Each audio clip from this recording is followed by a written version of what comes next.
पाकिस्तान की क़याम का जो है ना वो सिलसिला शुरू हो गया, हंगामा ये वो जो कुछ भी होता रहा। अच्छा, परेशानी ये नहीं है, सबसे ज़्यादा खुशी तो हमारे लिए है कि हमने पाकिस्तान बनाया।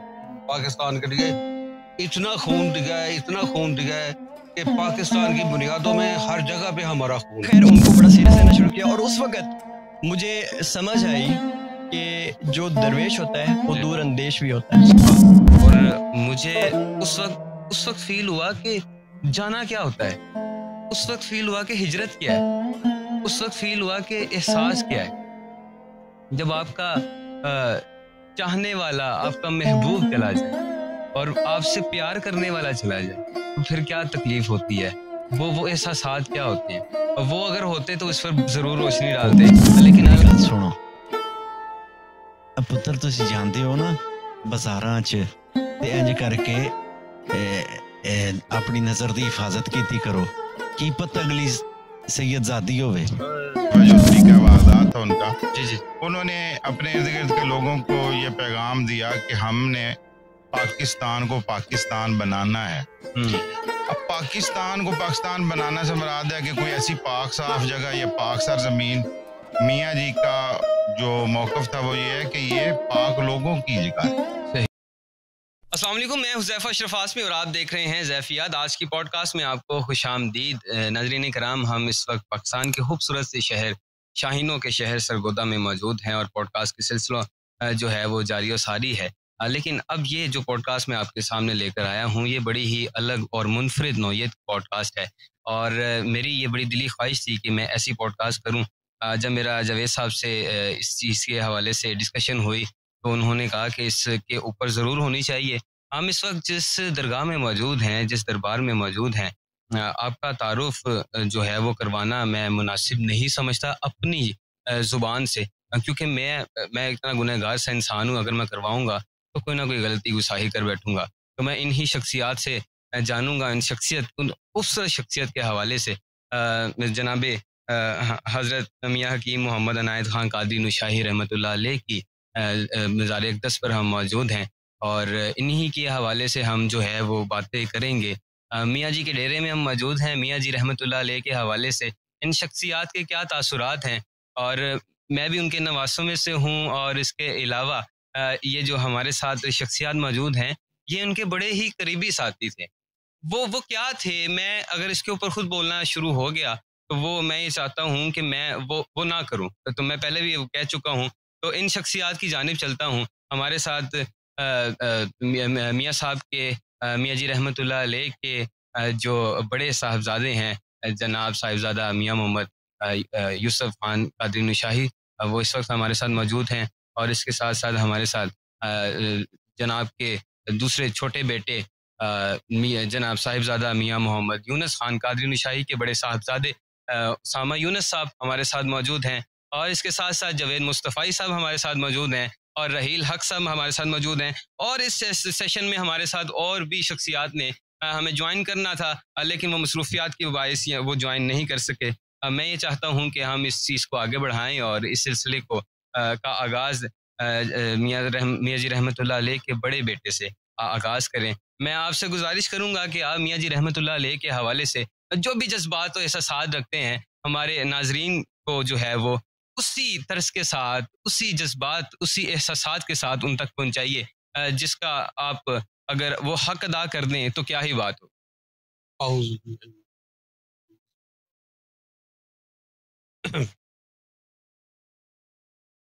सबसे पहले मैं आपका बहुत ज़्यादा शुक्रगुजार हूँ कि आपने मुझे मौका फराहम किया और मियाँ जी के दोस्तों के साथ बैठकर इस प्रोग्राम करने का जो सादत नसीब फरमाई है वो मेरे लिए बहुत ही सादत है। सबसे बड़ी बात है कि मैं ये जो आपने मुझे ये सौंपा है ना, ये इतना दकीक मसला है कि मैं इसके ऊपर बोलना भी चाहूँ तो मुझसे बोला नहीं जा सकता। तो मियाँ जी सरकार की जो शख्सियत है इसके ऊपर बोलना मेरे लिए बहुत ही मुश्किल है, लेकिन चंद गोशे जो उनके हैं वो मैं आपके सामने गुज़ार करने की कोशिश करूँगा। सबसे पहली बात तो यह है कि आपका जो था अपना आपकी वलादत सन 1929 को अमृतसर के अमृतसर के नशेबी गांव में कीर्तनगढ़ गढ़ में हुई थी। और आपका जो बचपन का जो कुछ मुख्तसर सा हिस्सा मैं आप तक पहुंचाने की कोशिश करता हूँ कि जब आप 3 साल के हुए तो आपको हजरत बाबा जी वलाद शाह साहब की खिदमत में पेश कर दिया गया और उन्होंने मुस्तकिल तौर पर अपनी गुलामी में कबूल फरमाया और इब्तदाई परवरिश, इब्तदाई तालीम जो आपने उनकी करनी शुरू कर दी। माशाअल्लाह। तो ये समझ लें कि इब्तदाई तालीम जो है ना वो रूहानी तरबियत जो वो करते थे और तालीम के सिलसिले में आपको स्कूल में भी दाखिल करवा दिया गया। उस वक़्त की मुरवजा तालीम जो थी ना 4 जमात तक आपने तालीम हासिल की अच्छा स्कूल से और फिर आपने मुकम्मल तौर पर रूहानी तरबियत हासिल करने के लिए हजूर बाबा जी की खिदमत में हाजिरी शुरू कर मुकम्मल हाजिरी। इसके साथ साथ फिर साथ साथ ही पाकिस्तान की क़याम का जो है ना वो सिलसिला शुरू हो गया, हंगामा ये वो जो कुछ भी होता रहा। अच्छा, ये तो बात मुसलमान हकीकत है कि हज़रत बाबा जी का जो तरीक़ाकार था ना वो शहीद वो अपना पाकिस्तान के लिए क़याम पाकिस्तान के लिए वो मुकम्मल तौर पर हाँ जी मुजाहिदीन के साथ थे माशाअल्लाह। और हजूर का कायदे आज़म मोहम्मद अली जिन्ना के साथ भी उनका मुकम्मल राब्ता था और इन मुशाइख आज़ाम में वो शामिल थे जो जिन्होंने क़याम पाकिस्तान में हिस्सा लिया। जबरदस्त माशाअल्लाह। और इसी तरबियत की वजह से हजूर मियाँ जी सरकार की तरबियत में ये उनसर बहुत ज़्यादा मौजूद था कि पाकिस्तान के क़याम के लिए जो उन्होंने उस वक़्त के जो हालात थे उनके मुताबिक जो उन्होंने काम किया वो भी हमारे लिए मशले रहा है। हमने अब जब हम देखते हैं सोचते हैं तो हमारे लिए ये बहुत ही ज़्यादा एक रूह को सुकून पहुंचाने का बायस बनती है। और साथ साथ जब आपकी क़याम पाकिस्तान के में जब आपकी शहादत होगी, हजूर बाबा जी की शहादत होगी तो आपने हिजरत करके पाकिस्तान में अब सबसे बड़ी बात यह है कि ये हमारे लिए बायस फ़ख्र है, हमारे ख़ानदान के लिए बायस फ़ख्र है और हमारे दोस्तों के लिए बायस फ़ख्र है कि हमारे जो आबा-ओ-अजदाद है उनका शहीदों में बहुत ज़्यादा हिस्सा है। बेशक पाकिस्तान बनाने में जितने शहदा हैं उनमें हमारे लिए ये जो हिस्सा है ना वो बहुत ज़्यादा है क्योंकि मेरे मियाँ जी सरकार फरमाते थे कि हमारे 40 घर थे, 40 ख़ानदान। घरों से मुराद ये ली जाती है कि एक घर में एक ख़ानदान रहता था और वो 40 ख़ानदान में से जितने भी सब शहीद हो गए और सिर्फ और मेरे मियाँ जी सरकार, मेरे दादी हजूर और मेरी फूफी हजूर, ये 3 शख्स जो है ना पाकिस्तान में बाकायदे हयात तशरीफ़ लाए। और इन्होंने जब पाकिस्तान में आए तो नामुसाइद हालात में बहुत ज़्यादा तो मैंने इसके लिए बड़ी तरद्दुद किया, बड़े बड़े हालात से गुजरे। इस शार्ट सा जो है ना मुख्तसर मैं आपको बता रहा हूँ जी जी जी कि ये बहुत ही ज़्यादा वो जब वो बताते थे ना तो बहुत ज़्यादा बीयत बहुत ज़्यादा परेशान हो जाते, तकलीफ में आ जाते थे। अब एक दिन का छोटा सा मैं वाक़या आप तक पहुँचाना चाहता हूँ। एक दिन का जिक्र है कि 14 अगस्त को आप लेटे हुए थे और मैं हाज़िर हुआ तो कहने लगे मैंने देखा कि चेहरे पर तरद्दुद थे, परेशान थे। मैंने कहा क्या आप परेशान क्यों हैं? तो आप कहने लगे, मैंने कहा आज तो लोग वो खुशी मना रहे हैं, 14 अगस्त का दिन है, आप परेशान बैठे हैं। कहने लगे नहीं बेटा, परेशानी मेरे लिए ये नहीं है, परेशानी ये नहीं है, सबसे ज्यादा खुशी तो हमारे लिए है कि हमने पाकिस्तान बनाया। पाकिस्तान के लिए इतना खून दिया है, इतना खून दिया है कि पाकिस्तान की बुनियादों में हर जगह पे हमारा खून है।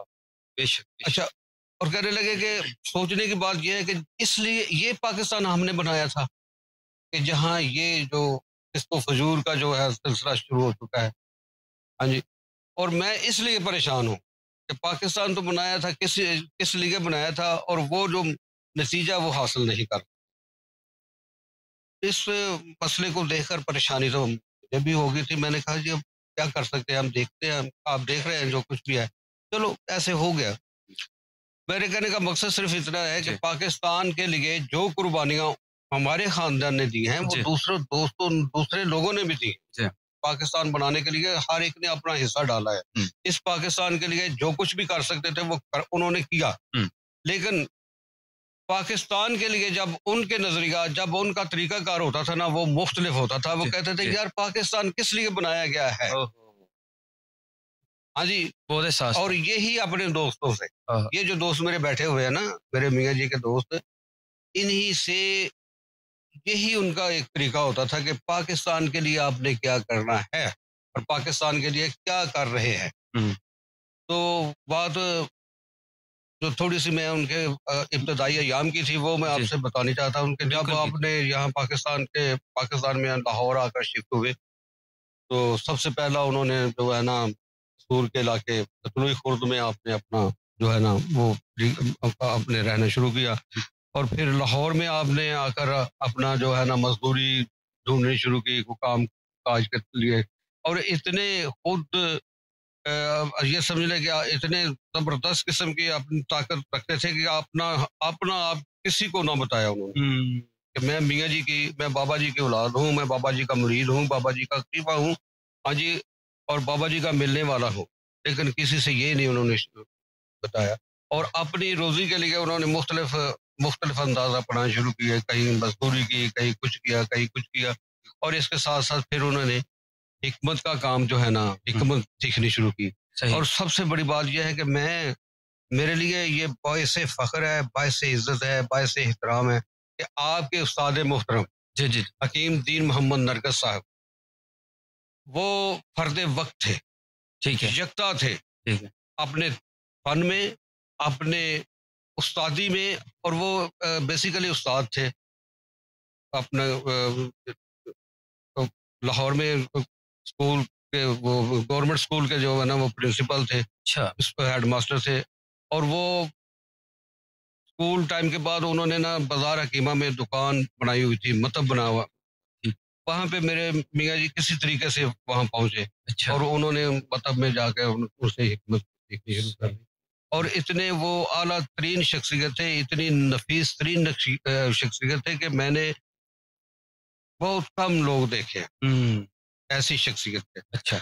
और उन्होंने फन तिब आपने सीखा। फन तिब सीखने के बाद जब उन्होंने कहा कि बेटा अब आप ताक है फन तिब में, आप एक ऐसे करें कि मुस्तनद अतिब्बा इकराम से अच्छा। आप इसकी रिवीजन करें। और बड़ी खुशी की बात है कि मेरे मियाँ जी ने हकीम निगर वासी साहब से, हाँ जी, फन तशखीस सीखी ना, फन नब्ज सीखी। और उसके बाद हकीम मोहम्मद हसन करशी साहब से उनके मतन में फन तशखीस और फन तजवीज़ सीखी।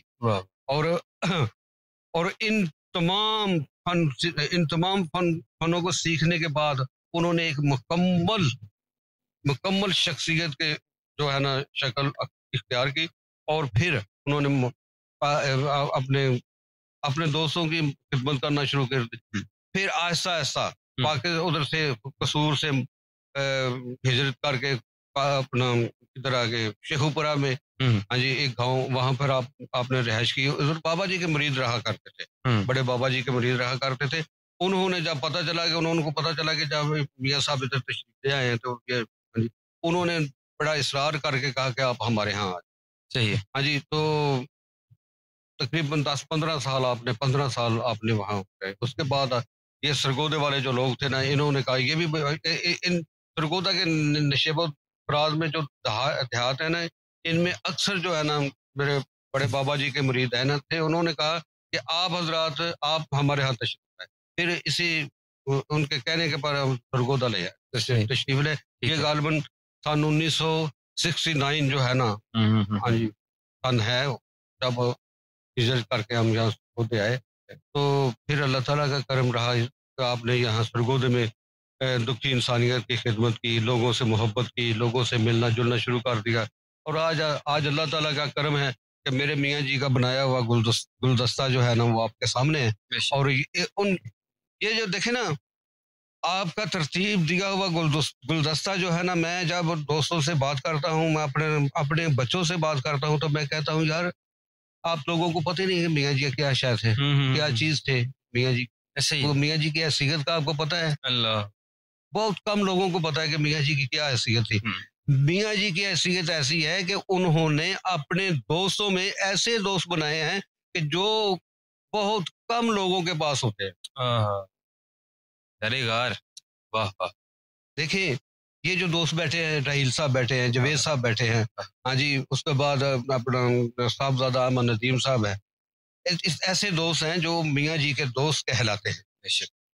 और मुझे इस बात का फख्र होता है कि ये मेरे मियाँ जी के दोस्त हैं। जब इनको मैं देखता हूँ, जब मेरे पास आते हैं, तो मैं ये समझता हूँ कि मेरे मियाँ जी की रूह जो है ना मेरे पास आ गई। अल्लाह अल्लाह। ऐसे इसीलिए मैं आपसे ये मैं अपने दोस्तों से भी कहता हूँ, अपने अपने मिलने वाले दोस्तों से भी कहता हूँ, अपने औलाद से भी कहता हूँ, यार ये जो लोग हैं ना, ये जो लोग हैं, इनकी मियाँ जी मोहब्बत करते हैं, इनके साथ मियाँ जी मोहब्बत करते थे, इनकी इज्जत करते थे, इनका मकाम देते थे। आप लोगों को भी ये तरीकाकार अपनाना चाहिए। और ये मेरे लिए बहुत ही बायसे फख्र है कि मैं उस शख्स की औलाद हूँ कि जिसने हमेशा तवक्कल पर, कनात पर और सब्र इस्तकामत पर भरोसा किया है। कभी किसी के साथ कोई भी आज कोई शख्स मुझे आपके ये नहीं आके कह सकता कि मेरे साथ मियाँ जी ने कोई ऐसा बर्ताव किया है। और ये मेरे लिए बायसे फख्र है, बायसे इज्जत है, बायसे एहतराम है कि मैं इन लोगों के साथ, मेरा ताल्लुक इन लोगों के साथ है कि जो मियाँ जी के साथ ताल्लुक रखते थे, मियाँ जी के साथ मोहब्बत रखते थे और मियाँ जी से इनकी मोहब्बत थे। अब देखिए जी अपना सबसे बड़ी बात है कि मेरे मियाँ जी के साथ हजरत पीर करम शाह साहब रहमतुल्लाह ताला, हजूर नूर खान साहब रहमतुल्लाह ताला, हाँ जी, ऐसी शख्सियत ऐसी शख्सियत जो मेरे मियाँ जी से मोहब्बत करते थे। हालांकि होना तो ये चाहिए थे ना कि हम लोग उनसे मोहब्बत करते, और मोहब्बत है हमारे लिए, वो इतनी बायसे फख्र लोग हैं, बायसे इज्जत लोग हैं, हमारे लिए काबिल इतनी एहतराम के काबिल हैं कि हम उनके लिए कुछ भी नहीं कर सकते, हम उनकी इज्जत नहीं कर सकते। और यही वजह है कि ये जो गुलदस्ता उन्होंने तरतीब दिया था और इसके मुंबई ये लोग थे, बनाने वाले ये लोग थे। और मैं आज बड़ी खुशी के साथ आपका और अपने दोस्तों का शुक्रिया अदा करता हूँ कि आपने मुझे ये मौका फराहम किया कि मैं थोड़ा सा मियाँ जी के जिंदगी पर थोड़ी सी ना रोशनी डाल सकूं। तो इसके बाद जैसे जैसे भी वक्त आता गया, मैं आप उनके उस्तादों के मुतल्लिक, उनके दोस्तों के मुतल्लिक, बड़े बड़े दोस्त मैंने देखे हैं। मैंने 60 साल उनके साथ गुजारे, माशाअल्लाह, उम्र का सारा हिस्सा जो है ना उनके साथ गुजारा, और एक एक लम्हे का मुझे पता है कि कब वो क्या करते थे। उनके खाने के मुतल्लिक मुझे पता है, सोने का मुतल्लिक मुझे पता है, आने जाने के मुतल्लिक मुझे पता है, और कहाँ कहाँ जाते थे वो मुझे पता है, किस लिए जाते थे, कैसे जाते थे वो मुझे पता है, क्यों जाते थे वो भी मुझे पता है। इसलिए कि ये जो छुपे गोशे हैं, मैं इनका जो है ना ज्यादा जिक्र करना मुनासिब नहीं समझता। और मैं आप लोगों तक ये बात पहुँचा चुका हूँ कि मेरे मियाँ जी के लिए जो है ना ये बहुत ही एजाज़ है कि उन्होंने पाकिस्तान के लिए अपनी जाने, अपने प्यारों की जाने जो है ना वो कुर्बान की। और मैं इसी के साथ आप दोस्तों के साथ बहुत शुक्रिया, आपने बड़ा ही ज़बरदस्त जो है उनका तारुफ करवाया। जो वैसा मैं बड़े फॉर्मल तरीके से इसको स्टार्ट कर बैठा हूँ, लेकिन मैं चाहता हूँ कि इसको इनफॉर्मल थोड़ा सा किया जाए ताकि वो पता चल सके कि वो चाशनी क्या थी, अब वो जिस तरीके से वो बात किया करते थे वो क्या था। लेकिन मैं चलूँगा पहले मियाँ जी के छोटे बेटे जनाब साहिबजादा मियाँ मोहम्मद यूनुस खान कादरी शाही के बड़े बेटे जनाब साहिबजादा मियाँ मोहम्मद सामा यूनुस साहब के पास, कि उन्होंने अपने दादा जान को एज ए दादा कैसा पाया और एज ए पीर कैसा पाया, पीर फकीरी जो सीखी आपने उनसे क्या सीखा और उस पर इम्प्लीमेंट कैसे कर रहे हैं, और आप उनका जो बताया हुआ दर्स है वो लोगों तक कैसे पहुंचाते हैं। बिस्मिल्लाहिर्रहमानिर्रहीम। बहुत शुक्रिया हुज़ैफा आपका, आपकी टीम का। Thank you. और आपने ये हमें खुशी आकर आपने ये प्रोग्राम करना, मैं समझता हूँ कि हमारे लिए एक ऐसी मिसाल कायम की है कि इंशाल्लाह इस सिलसिले को जारी सारी रहना चाहिए। मेरे लिए साथ ठीक है। और आपने बड़ी एक ऐसी आप कह लें कि ज़रूरी पहलू की तरफ हमारी तवज्जो मरकूज़ करवाई है कि इस पर इंशाल्लाह वक्तन फ़वक्तन आपसे भी डिस्कशन रहेगी और इंशाल्लाह जो अहबाब मौजूद हैं इनसे भी इंशाल्लाह इसके ऊपर डिस्कशन रहेगी।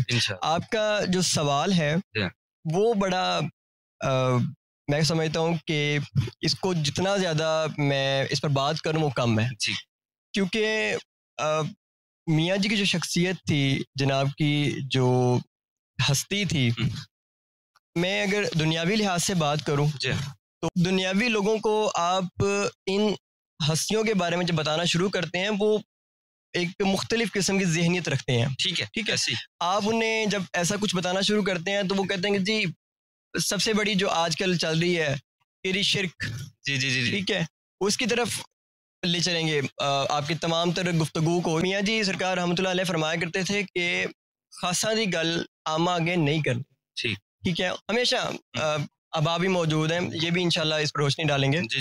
हमेशा उन्होंने एक ही बात की। दूसरा, अगर देखा जाए पीर के हवाले से आपने जो वो एक पहलू की तरफ आप कह लें कि उसको रेज किया, उस पॉइंट को, मैंने दुनिया में जितनी भी खानकाहों पे गया उनके साथ भी ये कहता हूँ कि मैंने ज़िंदगी में अगर वली या हकीकी मानों में पीर देखा है तो वो जनाब किबला मियाँ जी सरकार रहमतुल्लाह अलैह को देखा है। वो पीड़ नहीं थे। ठीक है। वो कहते थे कि पीर जड़ा होता ना वो पीड़ नहीं होता। सही। आपको भी याद होगा, आपने भी उनके साथ एक दो ट्रैवल्स किए हैं। बिल्कुल। और वो जिस जगह पे जाते थे तो वो जिस अंदाज से जाते थे तो वो अंदाज हमारे लिए कैरी करना, मैं कोशिश भी करूँ या हम मतलब अभी भी उसमें कमी है, क्योंकि हम एक चीज़ पूरी करते हैं ना तो दूसरा पॉइंट रह जाता है, दूसरी कमी अगर पूरी करें तीसरा पॉइंट रह जाता है। वो इतने नफीस थे, इतनी नफासत थी शख्सियत में कि उस पर जितनी बात कर ली जाए। अभी जब मुझे बताया गया कि जनाब पर बात करनी है तो उस वक्त तायाब और मैं बैठ के सोच रहे हैं बात क्या करनी। जावेद साहब ने भी कहा कि उन पर बात करना बहुत मुश्किल है, क्योंकि वो शख्सियत इस तरह के थे, उन्होंने हमेशा खुद को छुपा कर रखा है, खुद को छुपा कर रखा है। और मुझे अब आपसे एक दो बातें जो पता चली, उनको कहा गया था, एक बहुत बड़ी हस्ती है, उन्हें गालिबन पीर करम शाह साहब रहमतुल्लाह अलैह को, कि हमें भी मियाँ जी से मिलवाया जाए। कहते ऐसी भी लबिया तुसी भी लब लो। बहुत खूबसूरत। तो इसी तरह ही वो एक छुपी हुई नफीस शख्सियत, ठीक है, बहुत बड़ी हस्ती थी, और उन पर जितनी बात कर ली जाए कम है। और मैंने जितना अरसा उनके साथ गुजारा, हमेशा कुछ ना कुछ सीखा। और मैं एक बहुत बड़ी ब्लेसिंग समझता हूँ कि जब उन्होंने मैं जब 6th क्लास में आया तो हमारे बहुत प्यारे रहमतुल्लाह हाशमी साहब को एक कि आपने इसे फजर के बाद अंग्रेजी पढ़ानी है। ठीक। स्कूल में एक अनाउंसमेंट हुई थी। अनाउंसमेंट ये थी कि आपको 7th क्लास से जो है वो आगे थोड़ा सा कोर्स आपका जो है वो डिफिकल्ट होने वाला, टेंसेस आने वाले हैं। अब टेंसेस के वर्ड तो मैंने सुना था। अब 6th क्लास से ऑनवर्ड्स फजर के बाद मुझे हाशमी साहब जो हैं वो इंग्लिश पढ़ाना शुरू हो गए। अब उस वक्त मैं सोचता था कि ये इंग्लिश मुझे क्यों पढ़ाई जा रही है। इतनी सुबह मुझे बिठा के हाशमी साहब इतनी तगोदो कर रहे, रीज़न। एक दिन हम लाहौर जाते हैं तो वहाँ पे जो जाविया फाउंडेशन से गुलाम अली साहब हैं जी, उन्हें फरमाते हैं कि जो छोटी कुतब होती हैं ना इंग्लिश की, अहादीस की, वो लेके आओ, इस्लामिक वाक़यात भी हों उसमें, कुछ भी हो, और इसको ला के दो। अच्छा, हम घर लेके आ गए। मैंने कहा जस्ट पढ़नी होगी। मैंने मुझे इतवार वाले दिन सुबह सुबह कहते हैं कि वो एक बुक लेके आओ। मैं वहाँ से इंग्लिश की एक बुक उठा लाया। मुझे कहते हैं कि मुझे इसका तर्जमा करके दो। इंग्लिश में बुक थी, ठीक है, मुझे इसका थोड़ा थोड़ा तर्जमा करके मुझे बताओ कि तुम कितना सीख रहे हो। मैंने कहा जी, ऐसे मजाक में उनको मैंने आगे से कह दिया, लाडला था। मैंने कहा जी मैं तर्जमा गलत कर दूँ आपको कैसे पता चलना है। कहते पुत्र तेरी पोले वाह तनु अगर इंग्लिश मैं पढ़ा रहे ना किसी तरीके भी तेरी पोले कि मैंने इंग्लिश नहीं तू अलजबरा भी लिया तो मैंने पता है 24 सवालों पे अबूर हासिल था उनका, ठीक है। तो मैंने खैर उनको बड़ा सीरियस लेना शुरू किया और उस वक्त मुझे समझ आई कि जो दरवेश होता है वो दूर अंदेश भी होता है, ठीक है। तो बाकी इंशाल्लाह जैसे जैसे आप जिस पॉइंट पर भी बात करेंगे कोशिश करेंगे कि उस पर आपको बड़ा खूबसूरत सा और मुख्तसर सा और जामे किस्म का जवाब दिया जाए, क्योंकि आप बड़ी एक ख्वाहिश भी लेकर और एक बड़ी हसरत के साथ भी यहाँ पर आए होंगे। उस हसरत को हम कोशिश करेंगे कि हम पूरा करके यहाँ से आपको भर के भेजें। बिल्कुल वो हसरत है। और जैसा मैं एक शख्सियत को बड़ा मिस कर रहा हूँ आज, और वो मेरे वालिद साहब, वो इसके ऊपर कितना खूबसूरत बोल सकते हैं और कितना जामे बोल सकते हैं। मुझे याद पड़ता है जब मैंने उनके साथ भी पॉडकास्ट की तो उन्होंने अपनी सारा वो जर्नी बताई, मियाँ जी के हवाले से भी बताया, हमें वैसे भी बिठाकर बताया करते हैं उनकी शख्सियत के हवाले से। तो मैं अगर एक चीज़ बताऊँ ना जो कि मुझे दिल को लगी, मैंने अपने बाप को पहली बार जब रोते देखा तो मियाँ जी के वसात, there were tears in my father's eye when he was dying. और मुझे उस वक्त फील हुआ कि जाना क्या होता है, उस वक्त फील हुआ कि हिजरत क्या है, उस वक्त फील हुआ कि एहसास क्या है। जब आपका चाहने वाला, आपका महबूब चला जाए और आपसे प्यार करने वाला चला जाए तो फिर क्या तकलीफ होती है, वो एहसासात क्या होते हैं। और वो अगर होते तो इस पर ज़रूर रोशनी डालते, लेकिन अल्हम्दुलिल्लाह हम उनसे सुनते रहते हैं। तो मैं निगाह बुलंद सुखन दिन नवाज जहाँ पुरसोस, यही है रखते सफ़र मेरे कारवां के लिए। तो मैं जनाब जावेद मुस्तफ़ाई साहब की जानिब चलता हूँ कि वो इस पर रोशनी डालिएगा कि मियाँ जी का इनके साथ क्या रवैया था और किस प्यार मोहब्बत से इनके साथ पेश आया करते थे। और मैं खुसूसी तौर पर ये आपसे जानना चाहूँगा कि उनका तरबियत करने का क्या अंदाज था। प्लीज़ इसमें रोशनी। बिस्मिल्लाहिर्रहमानिर्रहीम। अभी आपने जिक्र किया मियाँ अशरफ आसमी साहब का जी, तो आपकी और इन सारे दोस्तों की एक इल्म में मैं इजाफा करूं कि मियाँ अशरफ आसमी साहब और मैं, हम क्योंकि स्कूल से क्लास फेलो थे तो वहीं से हमारी दोस्ती थी, फिर कॉलेज में भी हम इकट्ठे पढ़े। तो उर्स हुआ करता था बाबा वलैद शाह साहब का 7 अक्टूबर को। तो वो अशरफ साहब कहते थे कि आज साढ़े और से आना है, उर्स पे हाजिरी शुरू हुई। तो मैं वाहिद वो बंदा हूँ जो अशरफ आसमी साहब की तवसत से मियाँ जी के इधर हाजिरियाँ शुरू हुई। और मेरे बाद जितने भी दोस्त हैं, रज़ाउद्दीन सदीकी साहब, साहबजादा अहमद नदीम साहब, राहिल हक साहब, फुरकान शाह साहब और प्रोफेसर साहबजादा शमीम रसूल साहब, ये सारे के सारे दोस्त जो हैं, डॉक्टर खालिद नसीम साहब, और मैं काफ़ी सारे नाम भी मैं भूल भी रहा हूँ, पीर मुश्ताक शाह साहब। तो ये सारे के सारे दोस्त, उसके बाद फिर मेरी एक जो थी मियाँ जी के साथ इन लोगों का जब मैंने जिक्र किया तो ये फिर इनका इश्तियाक जो था मैं मियाँ जी के साथ, तो वो तल्लुकात उस वक़्त शुरू हुए। तो कहने का मकसद ये है कि आपके वालिद गिरामी मियाँ अशरफ आसमी साहब ने वो मुझे सबसे पहले मियाँ जी के इधर खानका पे उनकी वजह से हाजिर हुआ। जी हम ATI में थे। हम ये ATI से भी पहले की बात है। अच्छा। ये हम ATI में जब शामिल हुए थे तो उस वक्त तो हम फर्स्ट ईयर में जाके ATI में शामिल हुए, लेकिन हम स्कूल दौर से ही मियाँ जी के पास मेरी हाजिरी कम से कम शुरू हो गई थी। तो उसके बाद आपने कहा कि मेरे साथ मियाँ जी, मेरा कोई ऐसा हर बंदा अगर बात करें राहील साहब, तो राहील साहब भी कहेंगे मेरे साथ तो बड़ा खसूसी ताल्लुक था। मेरी तरफ जो उनका ध्यान था वो सिर्फ मेरी तरफ ही ध्यान था। अगर ये मैं कहूँ तो मैं कहूँगा नहीं नहीं नहीं, ये बात ऐसी नहीं है। उनका ध्यान तो सिर्फ मेरी तरफ ही होता था। मेरी जो है थी उनकी निगाह में मैं ज्यादा रहता था। तो हर एक यही कहेगा कि फकीर का ये एक खासा होता है कि फकीर की तवज्जो वो हर एक की तरफ ऐसे होती है जैसे वो समझता है कि बस मेरी तरफ ही है और किसी तरफ नहीं है। तो ये बड़ा मुश्किल है इसका। लेकिन मैं अगर कहूँ कि मेरी तरफ उनकी तवज्जो क्या थी, मियाँ जी के हमारे पे बड़े एहसानात हैं, तवज्जो और मियाँ जी की निगाह मेहरबानी।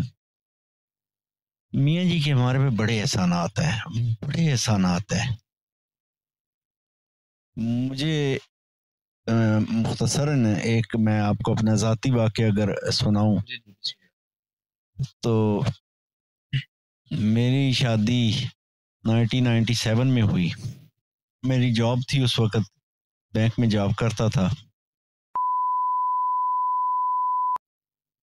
वो कुछ ऐसी इल्लत में पड़ गया, इंतहाई नापसंदीदा इल्लत में पड़ गया कि मुझे जनाब ना उसकी बड़ी परेशानी लाहक हुई कि यार मैं अब इसको कैसे संभालूं। तो मैंने सबसे पहले ना राहील साहब से जिक्र किया। मैंने कहा ये बड़ी परेशानी है। अब ये वो ताल्लुक अगर मेरा शायद राहील साहब के साथ अब मेरा ज़ाती ताल्लुक होता तो शायद राहील साहब मेरे साथ ये इतना सारा बढ़ चढ़ के शायद ना करते। अगर मेरा उनके साथ सिर्फ ज़ाती दोस्ती का ताल्लुक होता तो शायद राहील साहब, लेकिन मेरा ताल्लुक राहील साहब के साथ ये था कि मेरे पीर भाई भी हैं। हजूर ज़ियाउल पीर मोहम्मद करम शाह अल अज़हरी रहमतुल्लाह अलैह के हम दोनों बैत भी हैं। हम दोनों बाबा नूर खान साहब रहमतुल्लाह अलैह के पास जुम्मे वाले दिन हम उधर बाबा जी की जाते थे और उसके बाद वहाँ से सीधा इधर। ये हमारा एक कई साल तक ये हमारा मामूल रहा। तो ये जो ताल्लुक था ना हमारा, ये हजूर मियाँ जी का हवाले से ताल्लुक, बाबा नूर खान साहब के हवाले से ताल्लुक, ये वो ताल्लुक था जो हमें एक दूसरे से बहुत ही करीब और बांध के रखा करता था। तो वह राहील साहब ने भी एक बड़ी मेहरबानी की मेरे पर। पढ़ाई वो छोड़ चुका था, वो ये लेकर उसको चले गए। ये उस वक्त चिनार आर्मी कॉलेज मरी में पढ़ाते थे, उसको वहां लेके चले गए। लेकिन उससे पहले इन्होंने तो उसकी एक बाकायदा शायद पैंटी लगाई थी, मारा भी था शायद, सरजनश की सख्ती से की। फिर मैंने जिक्र किया साहबजादा अहमद नदीम साहब से, उन्होंने डांटा। वो सबके उस्ताद भी थे, ये भी उस्ताद थे। तो साहबजादा साहब ने कहा मैं इसका बंदोबस्त कर लेता हूँ। वो एक दिन शाम को लेकर यहाँ मियाँ जी की तरफ आ गए। तो मेरे अल्लाह का लाख लाख शुक्र है, ये एहसान है इन लोगों का, खसूसी तौर पे किबला मियाँ जी रहमतुल्लाह अलैह का, कि शायद मेरी नस्ल ख़राब होती लेकिन इनकी मेहरबानी से हम ऐसे इस एक कबाहत और खबासत से निकल आए। और आज वो बड़ा ही, बल्कि वो उसके जो वो आजकल यूरोप में है, ये भी एक वाकया है। ये भी मियाँ जी का एक वाकया है। मैंने 2004 में जब वहाँ से अब मेरी जॉब छोड़ी तो मुझे कुछ बकाया जात मिले। ठीक है। तो मियाँ जी कहने लगे इन्हों बाहर भेज दे। अच्छा। मुझे कहने लगे इसको बाहर भेज दो। उससे पहले राहील साहब उसकी ग्रेजुएशन करवा चुके थे, पढ़ा चुके थे। अपने पास मरी में उन्होंने कई महीने रखा है, उसकी तैयारी करवाई, उसने आके इम्तिहान दिया, वो पास हुआ। फिर राहील साहब ने स्कूल बनाया तो उसको ज़ियाउल कुरान में अपने साथ ही रखा। तो वो फिर जब मैं वहां से मैंने जॉब छोड़ी तो मुझे मियाँ जी कहने लगे इन्हें बाहर भेज दे, इन्हें बाहर भिजवा दे। मैंने उसे बाहर भिजवा दिया और आज वो यूरोप में, स्पेन में है और वहां पर वो बड़े ही अच्छा बिजनेसमैन है, अच्छा काम कर रहा है, अपना बरसरे रोजगार है, अल्लाह ताला ने उस पर बड़ा मेहरबानी की है। तो ये भी एक मेहरबानी किबला मियाँ जी की एक थी। जो रुकावटें उसको जाने में थी वो भी एक अजीब सी है कि उसने कोई गलती की, उसका वीजा लग गया था, उसने गलती की तो मैं अच्छा तू यूरोप जाना है, तेन मैं भिजवाना यूरोप। तो जब वो मुझे याद है 10 अगस्त को वो इंटरव्यू दे के आया, उन्होंने कहा आके 22 अगस्त को अपना वीजा ले जाना। तो 21-22 तारीख को ना उसने अगस्त को उसने गलती कोई की, तो मियाँ जी को उसका बड़ा रंज हुआ, बड़ा दुख हुआ। मियाँ अच्छा भिजवाना मैं तेन यूरोप, तू यूरोप जाना है मैं तेन भिजवाना। 22 को उसको वीजा लेने जाना था उसने, वो 22 को गया, उन्होंने कहा 23 को आना। 23 को गया तो उन्होंने कहा 24 को आना। 24 को गया, उन्होंने कहा 25 को आना। 25 का 26 का जब 27 हुआ ना तो कहने लगा, मुझे फोन किया भाजन अल्लाह दा नाम मियाँ जी ने को मेहरबानी कर। मैं गया, मैं शाम को आया मियाँ जी के, मैं कहा जनाब मेहरबानी करो ओदा वीजा ला उन्होंने लवा दो ताकि जेड़ा ना ओ मेरे तो बहुत सारे पैसे लग गए ने, उन्हें भिजवा दो जनाब। जने ਉਹਦਾ फोन मिलाया, ओए गल सुन मेरी, कल है 11वीं शरीफ ते सुबह 9-10 बजे वीजा लेके ना ते सीधा इथे 11वीं शरीफ ते पहुंच। अगले दिन जब वो सुबह गया तो उन्होंने उसको वीजा दे दिया। तो ये एक मियाँ जी की हमारे पे करम नवाजियां हैं, मेहरबानियां हैं। दूसरी बात आपने की मियाँ जी की तरबियत के हवाले से, तो मैं थोड़ा सा नालायक इस हवाले से हूँ कि मेरी बातों में वो एक तरतीब नहीं रहती। तो अगर कुछ ऐसा महसूस करें तो मैं पहली माजरत कर लेता हूँ। कोई अगर मेरी बात वो राहील साहब को एक बात हालात वाक़यात और सियाको सबाक के हवाले से याद रहती है, मेरी बात में कोई कमी पेश हुई तो मैं राहील साहब से गुजारिश करूंगा कि दौरान गुफ्तगू उसकी तस्हीह फरमा दें। तो मियाँ जी का एक जो एक तरबियत का एक अंदाज था ना, नसीहत करते हुए मैंने मियाँ जी को सिवाय एक आध मौके के मैंने नहीं देखा। अगर आप कहें तो एक वाकया है, मैं सुना दूं। वो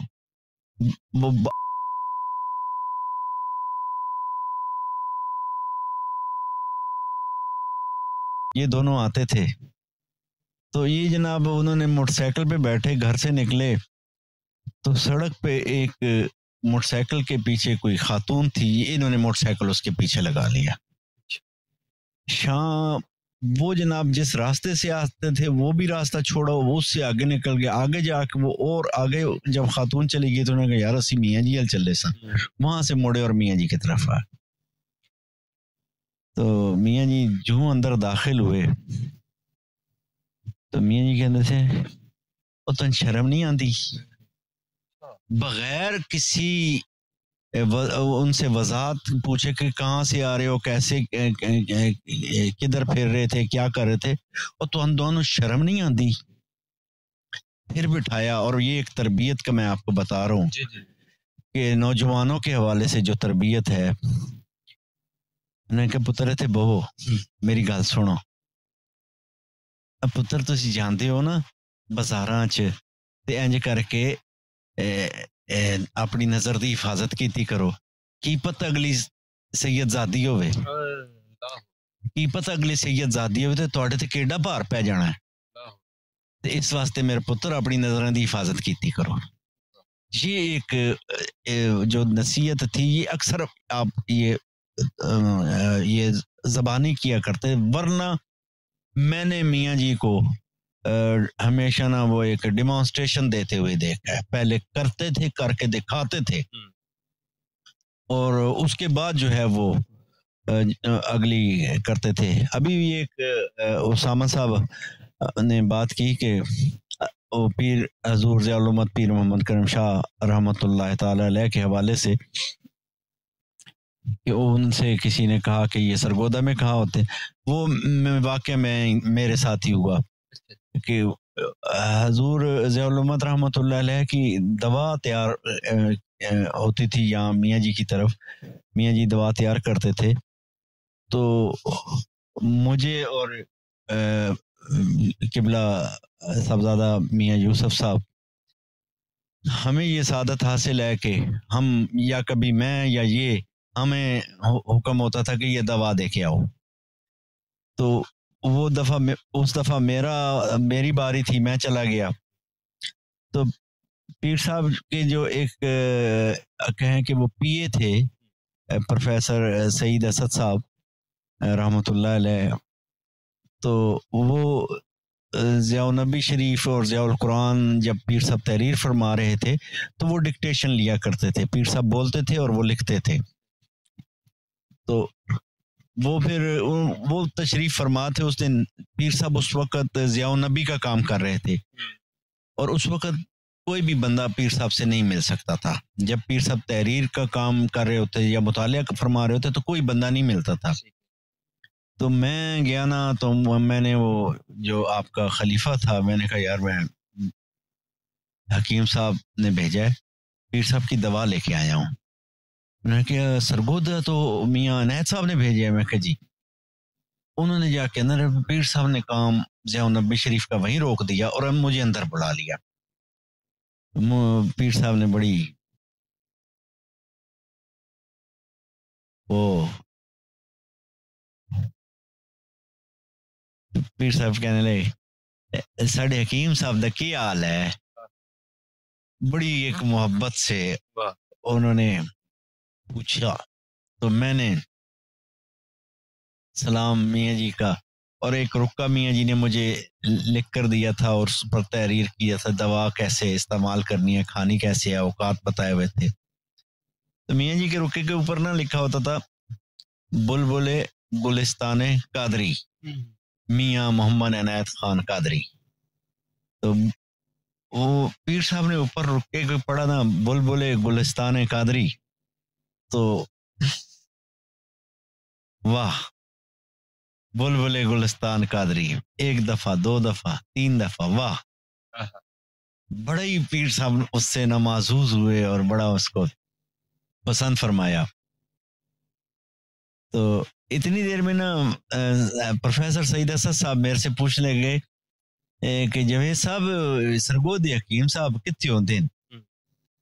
तो मैंने बोलने लगा, बताने लगा, तो एकदम पीर साहब ने है झल्ला ना होवे ता, पीर करीम शाह साहब ने मुझे फरमाया झल्ला ना होवे ता जे भले मानसा दे पते दसींदे जनाब असा आप लभेन थोड़ी तलब है तो तुसी भी आप लभ लो।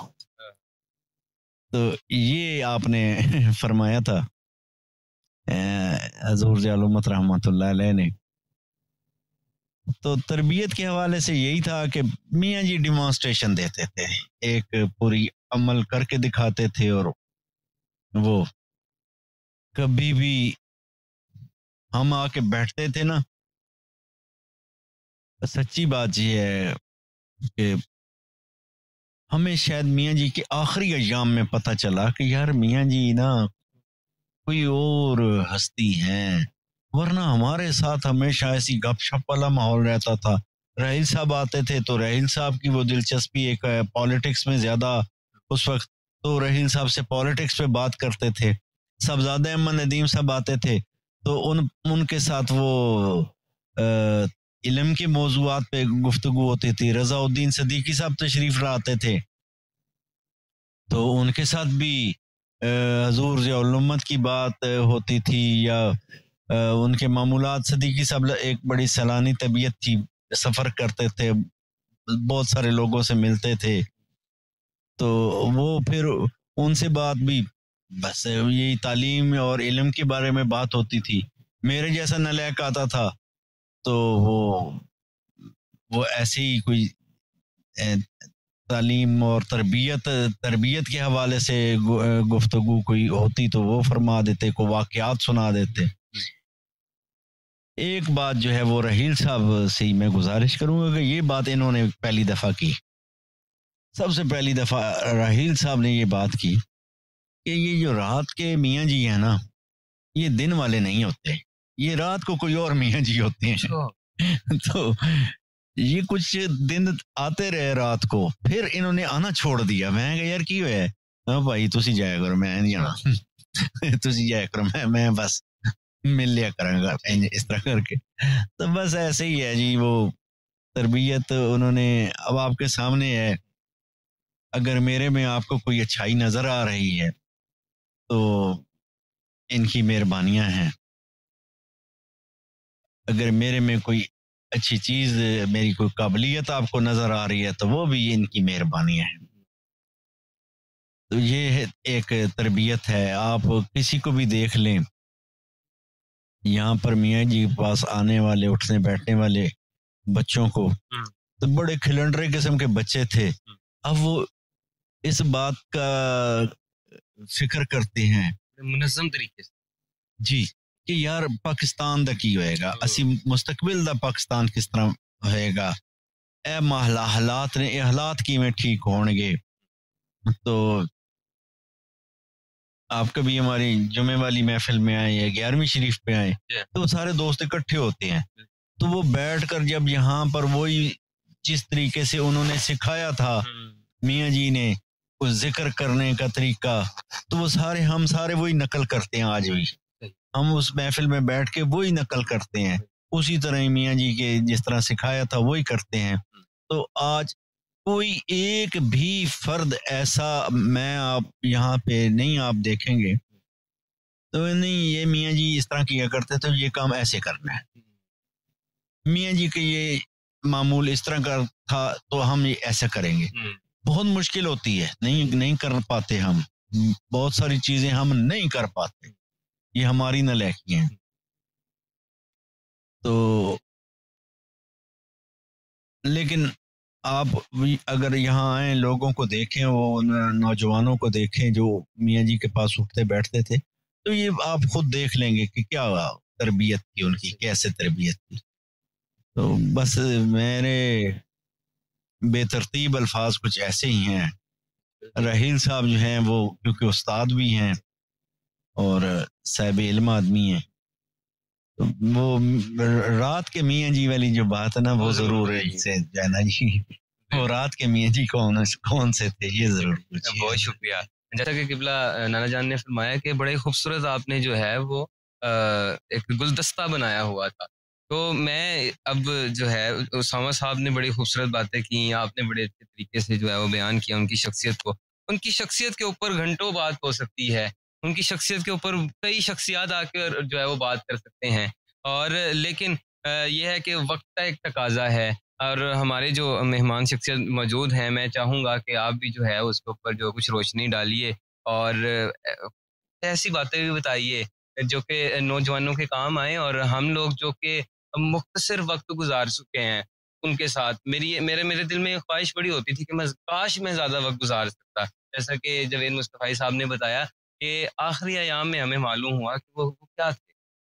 उनकी जो वो मोहब्बत करने का तरीका, जैसा कि उसामा साहब के साथ मैं अक्सर बैठा होता हूँ तो उनकी बातें हो रही होती हैं तो वो बड़ा ही मज़ा आता है। जवेद साहब जो कल गुफ्तगू फरमा रहे थे तो तब मालूम हुआ कि मियाँ जी रहमतुल्लाह अलैह क्या थे। तो वो कुछ वाक़यात जो कल सुना रहे थे, यकीन कीजिए आंखों में आंसू थे। लेकिन वो वाक़यात यहाँ पर ये बयान नहीं कर सकते, उसकी भी कुछ ख़ास वजूहात हैं। तो मैं ये चाहूँगा कि अब आप जो है इस पे रोशनी डालिए कि एक तो ये मियाँ जी रहमतुल्लाह अलैह की जो बात है कि वो रात को कुछ हो रहे हैं और दिन को कुछ हो रहे हैं, और वो बड़े मेहमान नवाज भी थे। जो भी आपके एहसासात हैं उसका इजहार कीजिए। हाँ, शुक्रिया जी। बिस्मिल्लाहिर्रहमानिर्रहीम। मुझे एक शेर याद आ रहा है कि चाहिए अच्छों को जितना चाहिए, वो अगर चाहें तो फिर क्या चाहिए। वाह वाह वाह। तो ये बड़ी हमारी खुशनसीबी है कि अल्लाह ताला ने हमें ये मौका दिया कि इन अजीम शख्सियात के सामने बैठने का और उनसे मोहब्बत समेटने का हमें मौका मिला। माशाअल्लाह, अल्हम्दुलिल्लाह। तो सामा बेटा है, स्टूडेंट भी है। यूसुफ साहब जो हैं ये हमेशा इन्होंने छोटे भाई की तरह ट्रीट किया, बड़े काबिल एहतराम हैं। साहबजादा साहब, देवेश साहब दोस्त हैं, देवेश साहब का भी बड़ा एक मेरे पे एहसान है कि ये मुझे मियाँ जी से मिलाने वालों में। माशाअल्लाह। तो मुख्तलिफ बातों से मुख्तलिफ बातें याद आ रही थी जी जी। जो इनका था कि इस पे बात करूं, इस पे बात करूं। जो बहन यूसुफ बता रहे थे कि पाकिस्तान बनाने में मियाँ जी का जो, आप ये देख लें कि 3 फर्द खानदान के बच के आए और फिर उसके बाद आकर उन्होंने इस पाकिस्तान बनाने में, हम ये कहें कि जी वो फलां पॉलिटिकल पार्टी को ज्वाइन किया या फलां शोबे में ये किया, उन्होंने जिस जगह पर बैठे वहां पर पाकिस्तानियत का फरोग जो है वो किया। कोई कब्जा भी नहीं किया। हाँ जी। और कोई क्लेम नहीं किया, कोई ऐसे प्रॉपर्टी के मामलात में नहीं, पैसे दुनिया का वो तवक्कल था उनका, तो वो तो कोई पैसे से मोहब्बत थी ही नहीं। तो उन्होंने जो अपना तरीका कार रखा, बल्कि मैं कह लूँ एक छोटा सा लफ्ज़ जो तरीका वारदात था उनका, जी जी, उन्होंने अपने इर्द गिर्द के लोगों को ये पैगाम दिया कि हमने पाकिस्तान को पाकिस्तान बनाना है।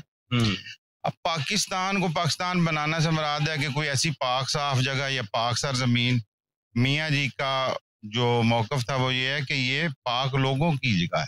सही। जब हम लोग अपने दिल पाक करेंगे, जब हम अपने ज़हन पाक करेंगे, तो ये मुल्क भी पाकिस्तान बन जाएगा, ये पाक लोगों के रहने की जगह है। तो इस सिलसिले में उन्होंने अपना जो है वो किरदार निभाया और हम जैसे लड़कों की, उस जमाने में हम लड़के थे, तरबियत की। अब मियाँ जी का असलूब तरबियत के हवाले से आपने जावेद साहब से बात की, इन्होंने बड़ा खूबसूरत लफ्ज़ कहा कि डिमॉन्स्ट्रेशन किया करते। बिल्कुल। तो ऐसी नसीहत, इतना वो एक किफ़ायत शार शख्स थे कि ना वो वक्त ज़ाया करते थे, ना पैसा ज़ाया करते थे, ना बात ज़ाया करते थे। क्या कहें कि बात भी वो इतनी, जैसे उन्होंने उसामा को कहा कि तुमने मुख्तसर लिखना, तो एक, क्योंकि ये साहिब हिकमत लोग होते हैं और साहिब हिकमत लोग जो होते हैं वो एक जुमले में ज़िंदगी बदल देते हैं। तो मुझे यहाँ पर मियाँ रात के मियाँ जी वाला एक वाक़या याद आ रहा है कि मियाँ जी बहुत कम खाना खाया करते थे। भाईजान बताएंगे, ये उनके मामूलात जो है वो बता सकते हैं कि हमने तो उनको देखा कि सारा दिन हम उनके साथ रहे, दूध के साथ नवाले 2-3 उन्होंने रोटी के ले लिए, लुकमे ले लिए, जो कुछ आया मेहमान नवाजी में वो उन्होंने खर्च कर दिया। तो मैं मियाँ जी का एक मामूल देखा करता था, इसी जगह पे उनकी चारपाई जो बिछा होती थी, तो वहां पे वो जब रात को लेट थोड़ा सा वो दूध के साथ 2-3 नवाले खाने के बाद ना, तो वो कुल्ली किया करते थे पानी की, और कुल्ली करने के बाद ना अक्सर वाश बेसन पे भी कभी देखा, इधर एक साथ वाश बेसन होता था, तो कुल्ली करने के बाद ना ये जो पीछे हमारे दरवाजा है, इसका जो छोटा कवाड़ है, उसके पास जाकर एक गमले में जो है वो कुल्ली किया करते। अच्छा। तो मैंने अक्सर ये नोट किया कि ये यहाँ पर भी कुल्ली कर सकते हैं, वाश बेसन पे भी कर सकते हैं। तो एक दिन मैंने जिसारत करके पूछ लिया मियाँ जी सरकार से, मियाँ जी आप वहाँ पर जाके कुल्ली करते हैं, उस जगह पे वो खास वजह है, आप कवाड़ को पहले बंद करते हैं फिर उसके बाद जो है वो देख। तो उन्होंने मुझे बताया कि ये देखो यहाँ पर एक गमला है जिसमें कोई पौधा नहीं मैंने लगाया, ये सिर्फ खुश्क मिट्टी है। तो जो मेरे खुराक के ज़र्रात होते हैं, मैं यहाँ पे कुल्ली करता हूँ, पानी जज्ब हो जाता है, सुबह चींटियां आती हैं, वो ये ज़र्रात भी खा जाती हैं। वाह वाह वाह, अल्लाह। तो वो अल्लाह ताला के रिज़्क़ के हवाले से और उसकी जो है एहतराम के हवाले से, वो अपने किरदार से उन्होंने ये साबित किया इसका कितना जो है वो कोशिश करते थे। तो वो जो आप कहते हैं ना बुजुर्गान दीन के हवाले से कि जो दम गाफल सो दम काफर, वो उसकी मिसाल।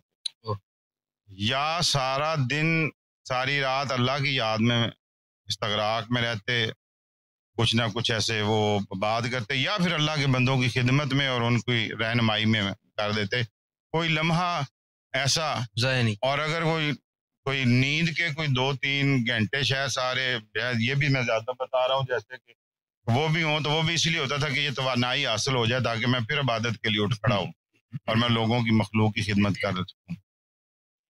तो ये जो अशखास होते हैं, ये अल्लाह ताला की रहमत होती है और ये इनके पास बैठना बड़ी खुशनसीबी की बात। ये जो जावेद साहब ने कहा कि ये नसीहत करते हैं, ये नसीहत वगैरह नहीं करते। चीनी क्या नसीहत करती है? वो तो दूध के अंदर शामिल होकर उसको मीठा कर देती। तो वो आपकी शख्सियत में शामिल हो जाते हैं, आप उनको देख के उन जैसा बनने की कोशिश शुरू कर देते हैं और फिर उसके बाद जो है वो वहाँ वो आपको अंदर से मीठा कर देते। तो ये जो बाकी वो एक उसामा ने बात की कि बुजुर्गों की बातें कई लोग उनसे बिदक भी जाते हैं। करामत के हवाले से मैं बात करना चाहूँ तो 20 बातें हैं, लेकिन जो मैंने मियाँ जी की जिंदगी में देखा, करामत इन बुजुर्गों की जिंदगी में इतनी अहम चीज नहीं है हमारे हवाले से कि हम जब देखें। असल चीज इस्तकामत। इन्होंने एक अमल अगर शुरू किया है और उसके ऊपर ये फिर इनके पाए इस्तकामत में कभी लग्जश नहीं आई। ये जुमा वाली महफिल जो है वो मेरे सामने शुरू हुई। जवेद साहब हम जुमा पढ़ने के बाद पहले आया करते थे, पहले बाबा जी नूर खान साहब रहमतुल्लाह अलैह के पास जाया करते थे, फिर मियाँ जी लहरामा के पास आया करते थे। तो फिर उसके वक्त चाय और बिस्किट के साथ करते थे। तो फिर एक दिन मियाँ जी ने कहा कि मुड़ियो दोस्तों असी सारे इकट्ठे ही होने हैं, तो इस टाइम असी महफिल जिक्र ना कर ली, अल्लाह अल्लाह ना कर लिया। तो उसके बाद वो जाहिरन इस दुनिया से पर्दा कर गए हैं, लेकिन वो जुम्मे की महफिल वाली अल्लाह अल्लाह खत्म नहीं हुई। आज भी वो जुम्मे की वो महफिल है और उसमें कभी भी नागा नहीं हुआ। बारिश हो, तूफान आए, आंधी आए, कभी नागा नहीं हुआ। मुझे बल्कि एक याद आ रहा है कि एक दफ़ा इतनी सख्त बारिश थी कि जाउल कुरान ग्रामर स्कूल में हम सब दोस्त बैठे थे। तो हमने जो है वो कहा कि आज कैसे जाएं, मोटरसाइकिलों पे तो जा नहीं सकते, रास्ता भी इतना अच्छा नहीं था। तो हमने एक टांगा का बंदोबस्त किया और उसमें भीगते हुए और बड़ी सख्त तूफानी पेड़ों में आए। और मियाँ जी दरवाजे पे खड़े होकर इंतजार कर रहे थे और उस वक्त उन्होंने कहा कि आज तुसी दोस्तों मेरा दिल खुश कर देता है आके। और फिर हमने आके फिर उसी तरह महफिल की। तो इनकी जिंदगी में जो इस्तकामत होती है ये बहुत बड़ी बात है। जिस महफिल का जो काम जिक्र किया, एक और जी वक्त में बहुत बरकत थी मियाँ जी। मुझे 1-2 दफा सफर करने का हुआ। हम जब जाना होता लाहौर 11 बजे तक हमारा नाश्ता और यही सारे काम हो रहे होते हैं। तो मियाँ जी के साथ सुबह सवेरे गए, यहाँ से हम जंग गए, जंग से फिर वो टोबा गए अपने जो गाड़ी पे, टोबा से फिर हम वापस जंग आए। वहाँ पे 4-5 घरों को वहाँ पे वो मिले सबको। और फिर उसके बाद क्या कहते हैं हम शाहजीवना आए और मुझे ऐसे लग रहा था कि पता नहीं कितना टाइम गुजर गया है। और उसके बाद हम सिलम वाली आए भाई मुनव्वर के घर। वहाँ से मियाँ जी ने भिंडी और गोश्त लिया और फिर वहाँ उन्होंने कहा कि जी ये पकाएं, आप भी खाएं और मैं भी खाएं। तो उसके बाद जब हम खाना खा चुके तो 12:30 बजे। अच्छा, 12:30 बजे थे और हमें ये अपने जो है कपड़े सीधे करते हुए इतना टाइम हो जाता है। और असर के वक्त तो लाहौर जाते थे, हर जगह जाके वही जो बात मैंने की उनकी इस्तकामत की कि इस जगह गए हैं वहां पर 10 घर हैं, 15 घर हैं, सबके घर 5-5, 7-7 मिनट उन सबको मिल के आए हैं। जब मियाँ जी का जनाजा यहाँ पर तैयार हो रहा था, पीर मुश्ताक शाह साहब ने बड़ी जो है मोहब्बत से उनको गुस्ल दिया। तो मुझे आप यकीन माने कि मैं उस वक्त दारुल मोहम्मदिया गौसिया खड़ा था, धुंध थी बहुत ज्यादा। तो मेरे खानदान के 18 या 20 अफराद थे जो जनाजे के इंतजार में वहां पे। तल्लक मेरा था मियाँ जी, या मेरे एक कज़न है तारक साहब, उनका था मियाँ जी के साथ।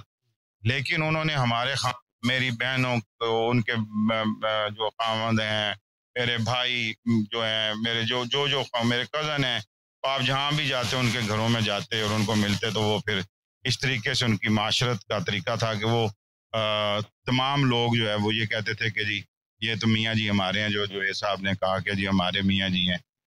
और बल्कि हमारी जो घर वाले हैं, जो अहली हैं, उनको बड़ा ज़ाती नुकसान हुआ कि वो जब हमसे कोई ऐसी ज्यादती हो जाती तो उनको ये बहुत बड़ा हथियार था कि हम मियाँ जी को शिकायत लगाएंगे और हम फिर बिदक के बैठ जाते थे कि वो एक हमारे मियाँ जी नहीं थे, हमारे पूरे घर के मियाँ जी थे, हमारे पूरे ख़ानदान के मियाँ जी थे, इस पूरे इलाके के, इस पूरे मोहल्ले के मियाँ जी थे। हर कोई उनको अपना बड़ा समझता था और उनका समझता था। तो बातें तो उनकी, ये रात छोटी है, बातें बहुत लंबी हैं। तो फिर कभी जब भी उनका हुआ तस्करा तो उसके हवाले से हम मजीद कंटिन्यू करेंगे। बेशक जी। एक और आखिरी बात जो मैं कहूँ कि जिसका जो उन्होंने हमें दिखाई कि जावेद साहब ने उसका तज़किरा किया, मैं उस वाले से कंप्लीट कर दूं। जावेद साहब की शादी थी, इनके पास पैसे नहीं थे। अच्छा।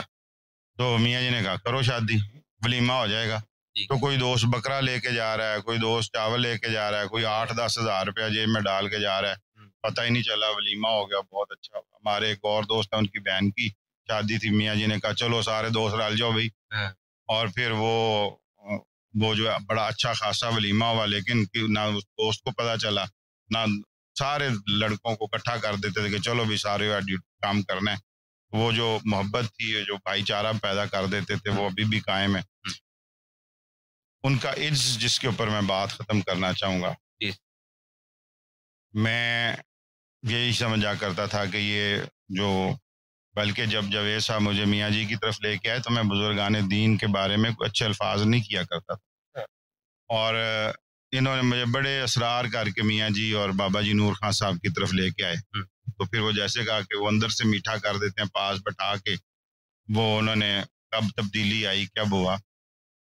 तो मैं यही समझता था कि यार इनके तो लोग हाथ चूमते हैं और इनके अपने मरीदैन हैं, और ये जो है इनका तो अना बहुत बड़ी होती हो।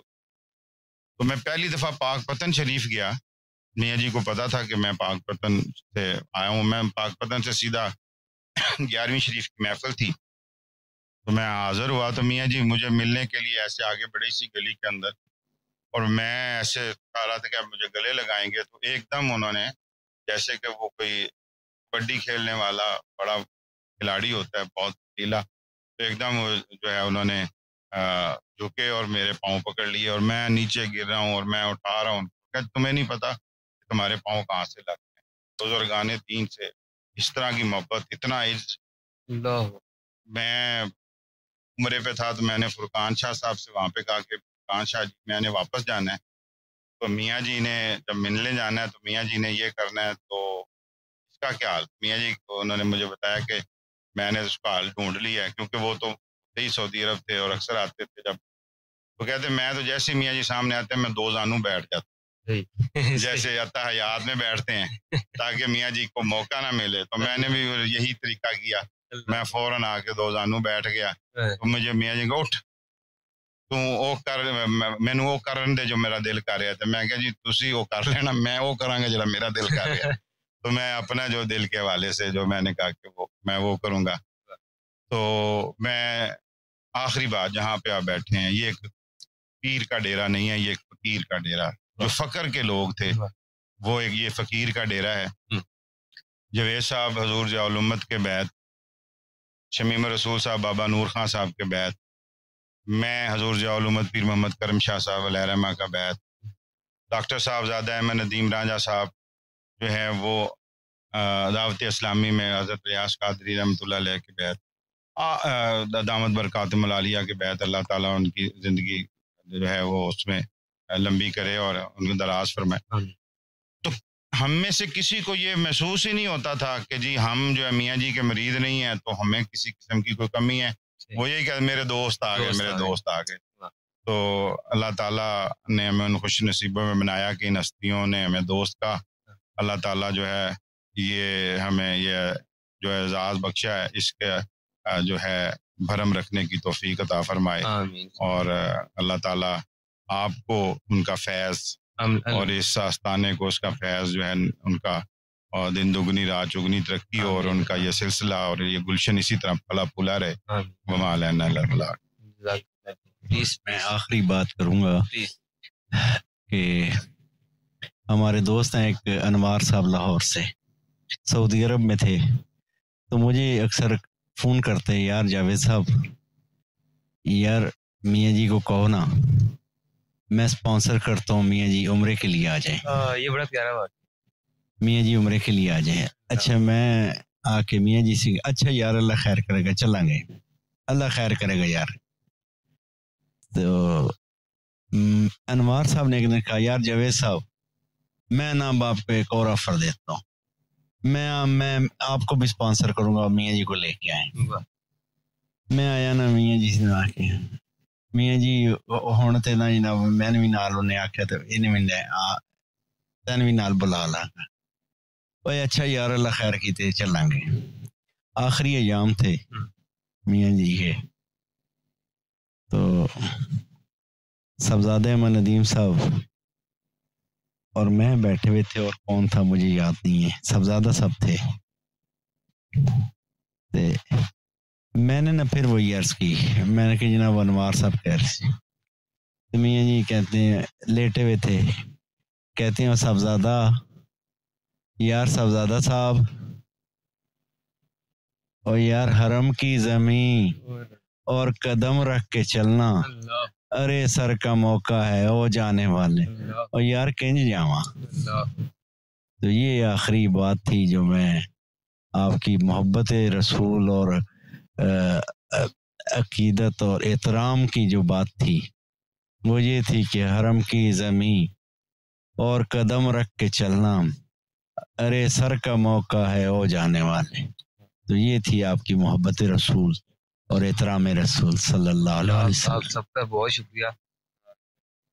ये शख्सियत ऐसी हैं कि इनके ऊपर कई घंटों जो है वो बात हो सकती है। जैसे कि मैंने पहले भी कहा, रहील साहब बड़े प्यारे तरीके से, बड़े प्यारे वो अंदाज से हमारे मियाँ जी कह रहे हैं, वो बड़ा ही खूबसूरत लगता है।